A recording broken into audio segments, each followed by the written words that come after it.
El 27 de mayo de 2026, una de las instituciones más importantes y silenciosas de las finanzas globales hizo un anuncio que pocos analistas supieron leer correctamente. Me refiero, por supuesto, a la DTCC, la entidad que liquida, y de la cual te he hablado múltiples veces, 4.7 cuatrillones de dólares en los mercados globales, pero principalmente en los mercados americanos. Esta institución eligió una blockchain pública para tokenizar treasuries, ETFs, acciones de Russell 1000, y no eligió Ethereum, no eligió Solana, no eligió una blockchain privada. Lo que nadie te ha estado contando es que este anuncio contiene la señal exacta de cuándo XRPL va a despertar con el mercado de utilidad institucional.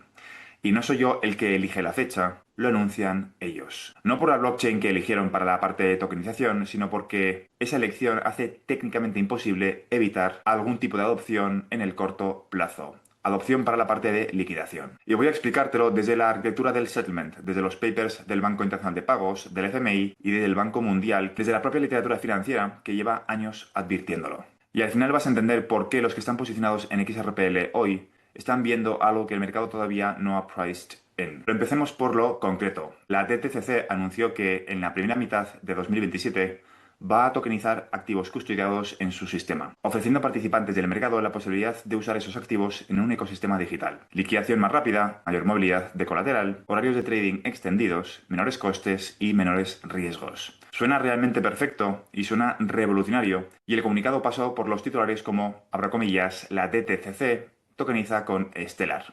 Cierro comillas. Y se quedó ahí, pero no fue a más. No analizaron esta noticia con la profundidad que se merece y quiero cubrir contigo en el siguiente vídeo. Hay una pregunta que el comunicado no responde y es la única pregunta que realmente importa. ¿Cómo van a liquidar el dinero? Porque tokenizar un treasury, un ETF o una acción de Russell 1000 es solamente la mitad de una transacción. La otra mitad es el dinero que paga por ese activo. Y si el activo se mueve en segundos en una blockchain, pero el dinero sigue moviéndose por ejemplo, Fedwire en T+1, lo que tienes no es una mejora del sistema. Lo que tienes es un problema estructural que la literatura financiera lleva 10 años describiendo con un nombre técnico muy específico y que genera problemas. Problemas si no se hace de forma completa. Y para entender exactamente a qué me refiero, necesitamos hablar de algo que la mayoría de las coberturas mediáticas omiten por completo. Las dos patas de cualquier transacción financiera. Toda transacción tiene dos patas. Esto no es jerga, es simplemente la arquitectura básica de los mercados. La primera pata se llama Securities Leg y es el cuadrante que ves en color morado claro, arriba a la izquierda en tu pantalla. Es la pata del activo, es el lado donde el activo cambia de propietario, las acciones, el bono o el treasury que se está vendiendo. Y la segunda pata es el cuadrante que ves arriba a la derecha en la pantalla, en color verde, se llama cash leg o la pata del efectivo. Es el lado donde el dinero cambia de manos, el pago que el comprador hace al vendedor. Y la palabra clave en toda esta conversación es la sincronización. Las dos patas tienen que ejecutarse de forma sincronizada porque si no lo hacen, aparece un riesgo concreto y medible que tiene nombre propio en la historia financiera. Ese riesgo se llama Hastings y nació un día en concreto, el 26 de junio de 1974, en Frankfurt. Un banco alemán, el banco alemán Hastings, cerró a las 3:30 de la tarde. Esa mañana, varios bancos americanos le habían enviado marcos alemanes esperando recibir dólares cuando abrían los mercados de Nueva York por la tarde. Cuando Herstatt cerró, los marcos ya habían sido enviados, pero los dólares nunca llegaron. Cientos de millones desaparecieron porque solo una pata de la transacción se había completado. Desde ese día, toda la infraestructura moderna de settlement, de liquidación, existe con un único objetivo: asegurar que las dos patas se completen juntas o que ninguna de las dos lo haga. Este principio se llama Delivery versus Payment, que de forma abreviada es DVP. Y cuando hablamos de FX se llama Payment versus Payments, PVP. En el caso de, por ejemplo, CLS Bank, fue creado exactamente para resolver esto en los mercados de divisas. En este mapa que estás viendo en pantalla puedes ver los dos legs claramente diferenciados. La parte de securities en morado y la parte del efectivo en verde. Y aquí es cuando la conversación se vuelve incómoda para muchos proyectos de tokenización actuales. Es decir, en el mundo tradicional, en el mundo de las finanzas tradicionales, lo que ocurre es lo que está enmarcado en el cuadrante intermedio, el marrón clarito. La opción A, Legacy World, donde todo ocurre en T+1 y ocurre off-chain. Pero ocurre, aunque sea off-chain, ocurre en periodos de tiempo muy similares. Pero de nuevo, la pregunta es, ¿qué ocurre cuando solo se tokeniza uno de ellos? Aquí es donde la conversación se vuelve incómoda para muchos proyectos de tokenización actuales, porque hay un concepto que circula en debates académicos y de prensa especializada, con un nombre muy elocuente. Algunos lo llaman Tokenization Theater, es decir, teatro de tokenización, y otros lo llaman Digital Wrapper Problem. ¿Qué significa esto básicamente? Significa que estás enviando o envolviendo un activo en una capa digital, pero la infraestructura que liquida el dinero sigue siendo exactamente la misma que antes. El activo se mueve en segundos, pero el dinero tarda T más 1, tarda más de un día en entregarse. El sistema en sí parece moderno, porque utilizas palabras modernas como tokenización, pero estructuralmente has empeorado las cosas y te voy a explicar por qué. Y aquí es donde viene el dato contraintuitivo que la literatura institucional explica muy bien. Tokenizar solamente el activo, sin tokenizar el cash leg, no reduce el riesgo Herstatt, sino que hace todo lo contrario, lo amplifica, aumenta los riesgos. Tienes que mejorar las dos patas de forma simultánea, es decir, la caja verde y la caja morada de forma simultánea, no solamente las acciones, sino también la parte de cash leg. ¿Por qué esto es crítico? Porque en el sistema Legacy ambas patas tardaban aproximadamente lo mismo. Ambas tardan T más 1 a T más 2. La ventana de exposición era simétrica y los CCPs, los Central Counterparties, gestionan ese riesgo con márgenes y default funds calibrados en esa simetría. Cuando tokenizas solamente el activo, rompes esa simetría. El vendedor entrega su treasury tokenizado en segundos, pero no recibe los dólares hasta el día siguiente. O al revés. La ventana de exposición no desaparece, sino que se vuelve asimétrica y muchísimo más visible. Aumenta los riesgos sistémicos. Una parte está totalmente desnuda esperando a que la otra se complete. Esto no me lo invento yo, está documentado en la literatura más rigurosa de las instituciones financieras globales. Así que vamos a ver las fuentes porque entender el peso institucional de este argumento es muy importante para que podamos entender cómo de cerca o cómo de lejos está la parte de la liquidación, es decir, XRP, es decir, el comienzo del mercado de utilidad, con la tokenización de la DTCC. El BIS, el Banco Internacional de Pagos, que es básicamente el banco central de los bancos centrales,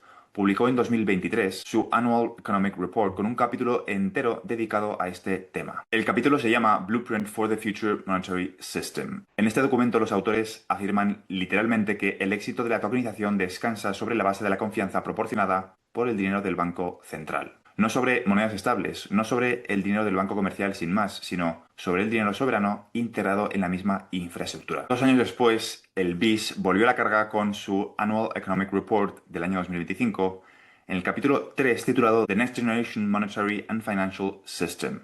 Allí deja aún más claro que el Atomic Settlement, que es a lo que se refieren o el caso de uso con XRPL, la ejecución simultánea del delivery y payment, es lo que mitiga el riesgo principal de toda esa arquitectura, no la tokenización por sí sola. El FMI ha publicado 2 documentos críticos para entender esto. El primero es el que estás viendo en pantalla, llamado Central Bank Exploration of Tokenized Reserves. Este documento hace una distinción técnica muy importante que casi nadie cita. Distingue entre atomicidad estricta y atomicidad débil. La atomicidad estricta, dicen los autores, solo está garantizada cuando tanto los activos como los pagos se registran y liquidan en un único ledger, con un entorno de ejecución unificado. La atomicidad débil, que es la que ocurre cross-ledger, requiere intermediarios, oráculos y mecanismos de hash time-locked contracts e introduce complejidad operativa, timeouts y riesgos de fallos de settlement. En abril de 2026, es decir, hace apenas unos 2 meses, el FMI publicó Tokenized Finance, donde define todo esto como un cambio estructural en la arquitectura financiera, no una mejora marginal de la eficiencia. Y enfatiza que el éxito a largo plazo depende de anclar las finanzas digitales en activos de settlement seguros. Y la OCDE también se ha pronunciado en su reporte de 2025 sobre la tokenización de activos. Reconoce los beneficios potenciales del Atomic DVP, pero advierte explícitamente que la tokenización puede afectar negativamente la actividad de repo y securities lending si no se diseña con el cash leg integrado, es decir, con la parte de pagos también que sea instantánea, dada la necesidad de prefondear las posiciones tokenizadas. Y aquí tenemos los proyectos experimentales que han demostrado que esto no es una teoría. Proyecto Helvetia 3 en Suiza ya opera en producción permanente desde 2024, con bonos liquidando atómicamente con wholesale CBDCs del Banco Central suizo. También encontramos al proyecto Agora, liderado de nuevo por el Banco Internacional de Pagos, con 7 bancos centrales y más de 40 instituciones financieras privadas. Presentó su prototipo final en mayo de 2026, demostrando Atomic Settlement multidivisa para pagos transfronterizos. Proyecto Yura, proyecto Stella, proyecto Jasper 3, proyecto Meridian, todos comparten una conclusión. La arquitectura ideal es un ledger único con ambas patas y, en su caso, con dinero del Banco Central tokenizado. Y ahora viene la pregunta incómoda. ¿Qué pasa si nos llevamos esta arquitectura subóptima a escala? Porque la DTCC no es un proyecto piloto. Esta institución liquida, como he dicho, 4.74 trillones de dólares cada año. Si en 2027 empiezan a tokenizar Russell 1000, ETFs y Treasuries en Stellar sin un cash leg integrado, lo que están escalando es exactamente el escenario que el FMI y el BIS describen como problemático. Y la consecuencia sistémica de todo esto tiene un nombre muy concreto: crisis de liquidez intradía. Piensa en el mecanismo. Cuando tokenizas el asset leg, pero el cash leg tiene T+1, los participantes del mercado tienen que prefondear sus posiciones porque no pueden depender del netting que el sistema legacy hacía. El netting actual de la TTCC reduce las obligaciones brutas en aproximadamente un 98%. Si rompes ese mecanismo sin reemplazarlo por algo equivalente, la liquidez intradía que el sistema necesita se multiplica por 10 o por 50, dependiendo del segmento. Un economista senior del FMI lleva más de una década documentando esto en una serie de papers que cualquier analista serio debería conocer. Su trabajo sobre la velocidad del colateral, especialmente el documento que estás viendo ahora mismo en pantalla, y los papers de seguimiento del año 2013 y del año 2017. En esos documentos demuestra que el colateral en el sistema financiero global se reutiliza 2 o 3 veces antes de quedar inmovilizado. Esa reutilización es lo que lubrica el sistema financiero. Singh lo llama Financial Plumbing, o el sistema de fontanería financiera. Si la tokenización mal diseñada rompe esa fontanería sin sustituirla, lo que parece una modernización se convierte en un evento de stress liquidity. Y aquí está la parte que conecta todo lo que llevamos hablando durante muchísimo tiempo. La próxima crisis de liquidez del sistema financiero global puede no venir de un shock externo, sino que puede venir precisamente de la tokenización masiva de activos sin que el settlement se complete de forma sincronizada. La fragmentación de las dos patas, escalada a trillones de dólares de volumen diario, es la vulnerabilidad estructural que la literatura ya ha identificado. Y esto no es mi opinión, esto es la opinión de los economistas, de los asesores, de los que llevan más de una década explicando los problemas de la tokenización sin una liquidación instantánea de forma simultánea. Otros analistas y asesores de el BIS, en papers del año 2003, por ejemplo, titulado The Intraday Liquidity Management Game, ya demostraban matemáticamente ese trade-off. La OCDE en 2025 lo confirma. El FMI en 2026 lo confirma. Edwin Mata, en American Banker, en febrero del 2026, lo escribió de forma especialmente clara. La tokenización no elimina el riesgo de settlement. Lo mueve de la incertidumbre retardada de contraparte hacia la inmediatez y la precisión de fondeo. Cuando eliminas el tiempo como buffer, la liquidez se convierte en el amortiguador de shocks. Y la mayoría de los bancos no están preparados para eso. Así que vamos a, otra vez de nuevo, tener esto, la visión macro de lo que está ocurriendo, de forma visual. Por eso he creado esta infografía. En el escenario A, la zona en gris que estás viendo que pone Legacy World, tienes lo que la propia palabra describe, el mundo antiguo, cómo funciona el sistema financiero ahora, antes de la tokenización. Ambos legs liquidan en T+1 a través de sistemas separados. La DTCC para activos y Fedwire para el efectivo. Es lento, es ineficiente, pero los CCPs gestionan el riesgo con márgenes calibrados a la simetría temporal de las dos patas. Es subóptimo, pero es estable. Lo que estamos viviendo a día de hoy, básicamente. El escenario B es lo que tienes en color rojo. Tienes lo que muchos proyectos de tokenización están ofreciendo a día de hoy. El asset leg se tokeniza y se mueve en segundos. Pero el cash leg sigue en Fedwire. Es decir, el Herstack risk está amplificado. Es lo que se llama The Tokenization Theater. El teatro de la tokenización, que es lo que tenemos que intentar evitar por el bien de la estabilidad financiera, salvo que clarifiquen un cash leg integrado, lo cual no han comunicado por ahora. Este es el escenario que está anunciando la DTCC con Stellar durante los primeros meses. No han anunciado una liquidación en T+0 todavía. Si te quedas hasta el final del vídeo, igual entenderás a qué me refiero con todavía. Y aquí es donde entra en escena el escenario intermedio, que la mayoría de los analistas públicos no están nombrando. El escenario donde ya tienes ambos legs en el mismo ledger, lo que estás viendo en color naranja clarito. Ya tienes el Atomic DVP nativo, ya tienes la arquitectura técnica que el BIS describe como necesaria. Ese escenario tiene una infraestructura operativa concreta hoy y se llama XRP Ledger. Lo que XRP le ofrece en términos de la arquitectura del BIS y del FMI han identificado como necesaria es bastante extraordinario y no es marketing. Vamos a ir punto por punto. En la parte de Securities Leg, la parte de la izquierda, la parte de color morado, es el escenario donde XRPL puede albergar activos tokenizados de forma nativa a través de Issued Currency para activos fungibles, NFTs vía enmienda XLS20 para activos no fungibles y especialmente MPTs, Multipurpose Tokens, introducidos en la enmienda XLS33. Este último está específicamente diseñado para securities tokenizados con metadata enriquecida apta para uso institucional. Un bono, un treasury, una acción tokenizada puede vivir nativamente en XRPL, con lo cual esta infografía empieza a tener cada vez más sentido. La segunda parte es el cash leg, la parte de la derecha, en color verde. Aquí está la diferencia crítica con respecto a la mayoría de las blockchains. XRPL tiene dinero nativo, XRP, que puede actuar como settlement asset sin necesidad de bridge externos. Pero es que además tiene RLUSD, que es la moneda estable emitida por Ripple en Estados Unidos, desde diciembre del 2024, que es dinero del emisor regulado, no es especulativo. Y tiene la capacidad de albergar IOU emitidas por entidades reguladas representando dinero fiduciario. Y por último viene la parte más importante, la parte de sincronización. Esta es la parte, arquitectónicamente hablando, más elegante. En XRPL, cuando intercambias un activo tokenizado contra XRP, RLUSD o un USD IOU, la atomicidad es nativa al protocolo. No necesitas hashtime locked contracts ni no necesitas oráculos cross-chain. No necesitas contratos inteligentes customizados. La transacción es atómica por diseño.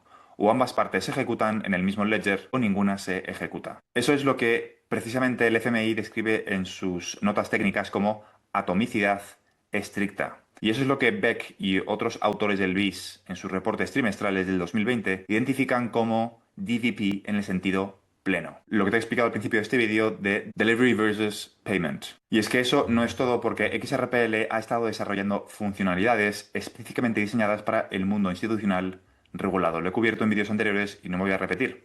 Permission Domains y Permission DEX. Estas son precisamente las características que el BIS describe cuando habla de la necesidad de Embedded Compliance en la infraestructura de tokenización. El cumplimiento integrado de forma nativa en XRPL. ¿Significa que XRPL es perfecto? No, pero desde luego XRPL cubre componentes que sí que están bajo el control del sector privado y los cubre nativamente sin ningún tipo de parche. Así que voy a volver a reenganchar el anuncio de el principio de este vídeo, el 27 de mayo del 2026, con el que empezamos. La DTCC eligió Stellar, no XRPL, para la parte de tokenización. Esto es un hecho. Y técnicamente, Stellar tiene una arquitectura comparable a la de XRPL para muchos de estos casos de uso. De hecho, es una copia de XRPL. Pero esto no es lo importante. Lo importante no es qué blockchain eligió o qué DLT eligió la DTCC para la parte de tokenización, que de hecho es multi-chain, no van a ser los únicos. Lo importante es que han dado una primera fecha y lo importante es qué problema acaba de validar institucionalmente. La DTCC ha hecho oficial, sin desmentir qué es lo que va a hacer a continuación, para todo el sistema financiero global que la tokenización de activos del mercado de capitales es el futuro. Lo ha hecho con el respaldo de un Non-Action Letter de la SEC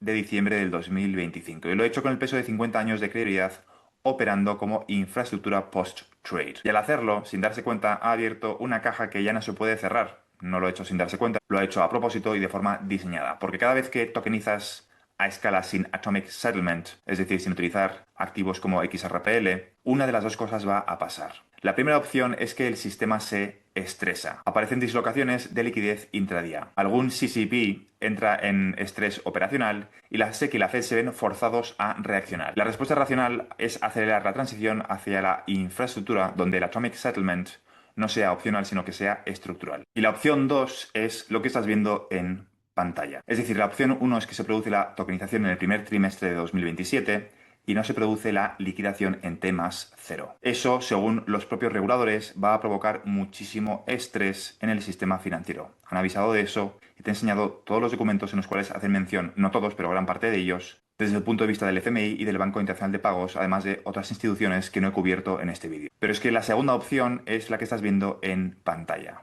Decidí compartir con Claude, y esto es un ejercicio teórico, simplemente lo comparto como reflexión, no significa que vaya a ocurrir, pero le pregunté a Claude, y lo he cubierto en algunos directos, me dijese su predicción sobre cuándo cree que el carry trade se va a deshacer en Japón. Le metí todas las variables posibles y le dije que adjudicase porcentajes de probabilidad cada 2 semanas. Y según él, cree que es probable que como pronto ocurriese en la primera semana de junio, que hemos visto que lógicamente no ha ocurrido, pero que como tarde iba a ocurrir en enero de 2026. Eso significa que según Claude, cree que después de todas las métricas que le he metido en esa IA y en esas conversaciones, en algún momento entre ahora y el 31 de diciembre de 2026, el carry trade se deshará, poniendo especial hincapié en el mes de septiembre, finales de agosto y principios de octubre. Y el objetivo de esto no es acertar la fecha, sino que entendamos que se está abriendo de forma simultánea y de forma bastante sospechosa la oportunidad para que pasemos a T+0 antes de la tokenización de la DTCC Constellar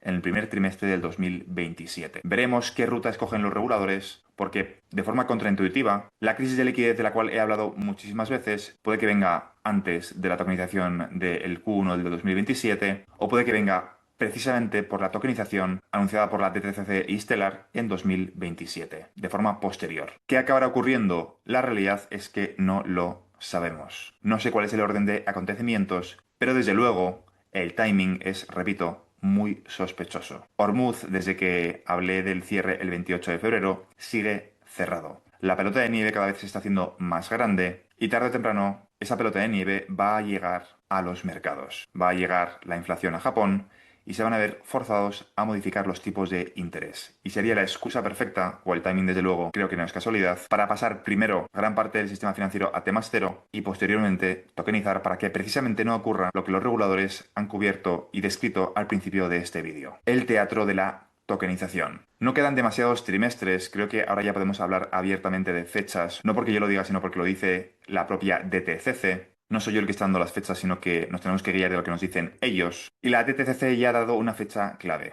el Q1 de 2027. Si tenemos en cuenta la literatura que te acabo de enseñar, del BIS y del FMI, dos conclusiones son claras. La crisis de liquidez parece más bien inevitable. La pregunta es si ocurrirá antes de la tokenización, con la excusa de Hormuz, o si ocurrirá después. En otros vídeos explicaré y te demostraré, no lo voy a hacer en este porque este ya es suficientemente largo, cómo todos los cambios en el sistema financiero vienen precedidos de una crisis. No viene porque se pongan de acuerdo y decidan modificarlo sin ningún tipo de agente externo empujándoles a tomar esas decisiones. Siempre vienen estos cambios, los que son de la profundidad que te estoy describiendo, vienen provocados por agentes externos. Pero eso es materia para un segundo vídeo. Así que llegados a este punto, la pregunta clave no es si vamos hacia una infraestructura con Atomic DDP nativo. La pregunta es ¿cuándo? Y como he dicho, la literatura institucional, no yo, los proyectos piloto que ya están en producción, la evolución regulatoria de Post-Genius Act y ahora el movimiento de la DTCC, todos apuntan a la misma ventana temporal. Los próximos 12 y como mucho 24 meses. No soy yo el que está dando las fechas, es la propia DTCC. Y quiero cerrar el vídeo de hoy con una frase de un asesor económico de el BIS, de su discurso de la Asamblea General Anual del 2023. Shin dijo que los contratos inteligentes y la composabilidad permiten el Atomic Settlement, el intercambio instantáneo de dos activos, de modo que la transferencia de cada uno ocurre solo cuando ocurre la del otro lado. No hay ninguna arquitectura financiera moderna sin esa simultaneidad. Y no hay simultaneidad genuina sin que ambos legs vivan en la misma infraestructura. XRPL no es una apuesta especulativa sobre el futuro. Es una respuesta técnica al problema que el BIS, el FMI y la OCDE, además de otros bancos centrales del mundo, llevan años articulando. La pregunta no es si esa respuesta será necesaria, la pregunta es ¿cuánto tiempo más el mercado va a tratar como ruido lo que la literatura institucional ya califica como infraestructura crítica? La DTCC abrió la puerta el 27 de mayo y lo que pase a partir de ahora se va a contar en los trimestres, no en años. Quedan trimestres, no sé cuántos, pero trimestres. Y repito, no es mi opinión, es la opinión de la DTCC. Aprovecho para recordarte que puedes comprar XRP utilizando el link que tienes en la descripción de este vídeo y que si utilizas ese link, verificas tu cuenta y operas con activos por valor de 100 euros en un plazo de 7 días, siempre y cuando sea el link que tienes en la descripción de este vídeo, puedes recibir un bono de bienvenida de 10 XRP. Aprovecho para recordarte que si no te has suscrito, te animo a que lo hagas y que si eres nuevo en mi canal, bienvenido. En este canal cubro todo lo relacionado con el sector de activos digitales, en concreto, la transición controlada de todo el sistema financiero hacia tecnologías de contabilidad distribuida, es decir, XRP, XLM, XDC, SHX, HBAR y un conjunto de activos digitales que van a cumplir una función complementaria en el futuro sistema financiero basado, entre otras muchísimas cosas, en el estándar ISO 20022. Y todo esto englobado dentro de una transición muchísimo más compleja y profunda que consiste en dejar atrás el capitalismo, comenzar una nueva era postcapitalista, post-IA, post-trabajo, que muchos están bautizando como la singularidad económica, que consiste esa transición en el desacople del crecimiento del PIB del mercado laboral. Y todo eso explicado desde el punto de vista de las oportunidades que nos vamos a encontrar en el proceso para los inversores retail como tú y como yo en el sector de activos digitales. Eso es todo por ahora y nos vemos en el siguiente vídeo. Un saludo.